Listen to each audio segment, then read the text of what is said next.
Good day and happy holiday! It's December. As months approaches, the cold breeze of air was felt by many. But there are times that there is the hotness in the temperature. And that is one of the examples that there is a climate change. Also, people are tied up to put lighting stuff on their homes that sometimes results to the energy crisis. But what is climate change? When we say climate change, it is a change in temperature, or as NASA defines that, it is a broad range of global phenomena created predominantly by burning fossil fuels which added heat, trapping gases to Earth's atmospheres. That is why this presentation's entitled When Climate Change and Energy Crisis Join Force, What Will Happen? This illustration on the side says it all. Our group collage output that shows climate change and energy crisis, specifically effects that has been experienced here in the Philippines, our country. On the top side, an earth shape represents climate change as a global phenomena with its effects below. The heart shape on the side also represents and encourage to love the environment to avoid any malignant outcome. With this output, it comes with a series of 5 questions explained together with my colleagues throughout this entire presentation. Has climate change affected our country? So how? We all know that climate change can affect lives in various ways. When it comes to our country, climate change affects the country and our human health, infrastructure, transportation systems, as well as energy, food, and water supply. On the other hand, it affects also the people who live in poverty because they have difficult time coping with changes. These people have limited financial resources to cope with heat, relocate or evacuate, or respond to increase in the cost of food.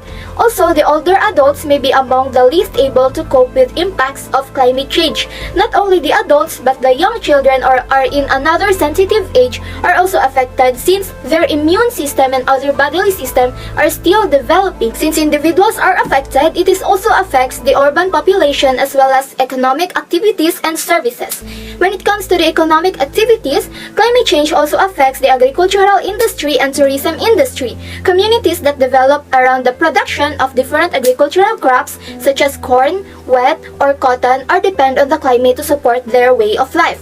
If the climate is changing, they tend to die because they expect that weather that they need.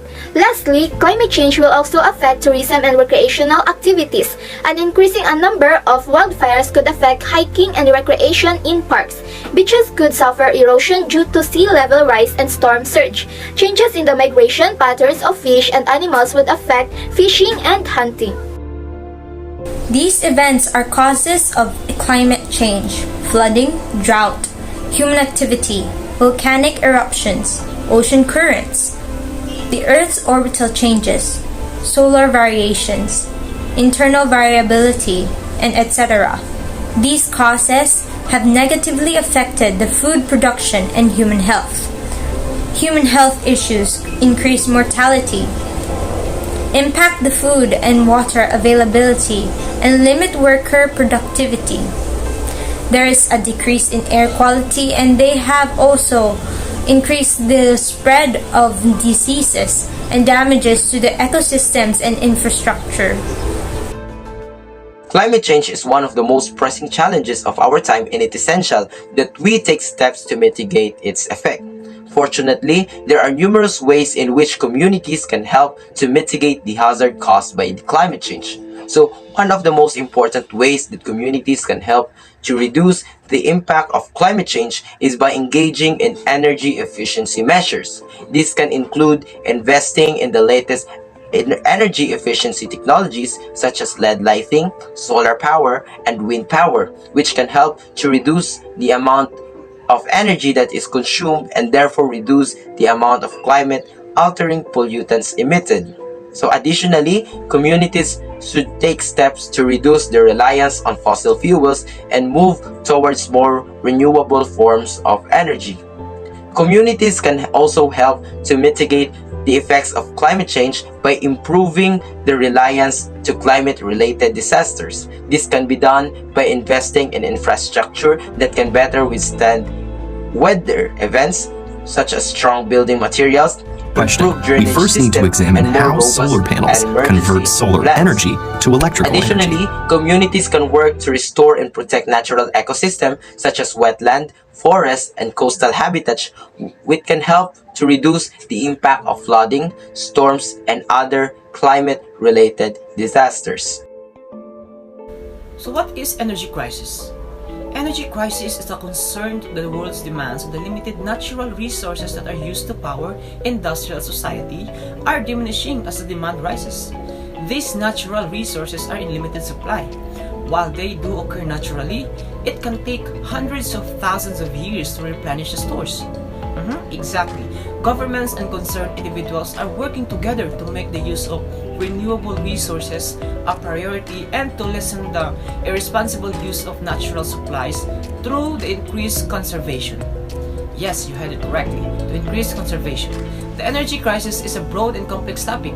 Most people don't feel connected to its real use unless the price of gas at the pump goes up or there are lines at the gas station. The energy crisis is something that is ongoing and getting worse despite many efforts. The reason for this is that there is not a broad understanding of the complex causes and solutions for the energy crisis that will allow for an effort to happen to resolve it. According to Wikipedia, an energy crisis is any significant bottleneck in the supply of energy resources to an economy. In literature, it often refers to one of the energy sources used at a certain time and place, and in particular those that supply national electricity grids, or those used as a fuel in industrial development and population growth have led to a surge in the global demand for energy in recent years. Due to the country's increasing rate of population growth, urbanization, and industrialization, we may eventually be faced with a looming energy crisis. The problem we currently have is how to meet this rising energy demand without worsening our influence on climate change. So what are the possible solutions? Here are the 3 things we can do today. First, do an energy audit on your home. Being aware of how we use electricity is one method to reduce our power consumption's impact on the environment. An energy audit will assist you in finding energy-saving opportunities which you can then utilize to establish a monthly target for energy conservation, lowering your carbon impact. Second, buy energy-efficient appliances. Using energy-efficient products goes a long way towards your goal of saving energy and money as well as saving the environment. Third, shift to clean and renewable energy sources. The Philippines has largely remained reliant on traditional energy sources for its electricity demand. The use of these alternative energy sources is a sign that the country is transitioning away from coal while also considering enhanced sustainability and energy security. In our individual capacities, we can advocate for clean energy and persuade our government to promote changes that will increase our reliance on renewable energy sources. Given that burning coal releases so many harmful emissions into the atmosphere that it almost destroys the world, we must reduce our country's reliance on coal for energy production. At the same time, we should increase our reliance on clean, renewable energy sources. Combining these initiatives can significantly reduce climate change while also maintaining a steady supply of electricity. Additionally, consider our coordinated efforts towards energy conservation.